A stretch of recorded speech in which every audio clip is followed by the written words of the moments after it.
সাংবাদিকরা তথ্য জোগাড় করা এক জিনিস, আর ফাইল চুরি করা আর এক জিনিস। এখন আমি ভ্যাকসিন কিনবো, আমার সেখানে নেগোসিয়েশন হচ্ছে, জরুরি পেপার, আমার অফিসার দিন রাত 24 ঘন্টা কাজ করছে, কাগজ ফাইলটা রেখে কেবল একটু বাইরে গেল, অমনি আপনাদের এক স্বনামধন্য পত্রিকার এক সাংবাদিক ঢুকে সেই কাগজ চুরি করতে গেল। অফিসার এসে ধরলো, সে সেটা নিয়ে গেল বাথরুমে আটকাতে, সেখান থেকে তার বের করা হলো, সে ঢুকালো তার শাড়ির ভিতরে, সেখান থেকে টেনে বের করলো, সেটা বিরাট অপরাধ হয়ে গেল। সে যে ফাইল চুরি করতে গেল এটা কোনো অপরাধ না, সে যে কোনো একটা বড় দেশ আমাকে তাকে পুরস্কারও দিয়ে দিল, ফাইল চুরির জন্য পুরস্কার পেল।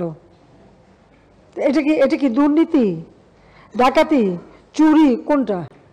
কি ডেফিনেশন দেবেন বলেন আমাকে, কি ডেফিনেশনটা আছে? তো এই ঘটনা তো ঘটে, এক ঢুকে এই রুম ওই রুম, এই ঘর ওই ঘর, অফিস টফিস সব নিয়ে। এবার এটা যে নতুন একবার করছে, এর আগে আরেকবার, সেটা হচ্ছে নৌপরিবহনে ঢুকে ধরা পড়ার পরে মুচলেখা দিয়ে বেরোয় আসলো, যে আবার আরেক জায়গায়, তারপরে হিরো হয়ে গেল, হিরোইন হয়ে গেল।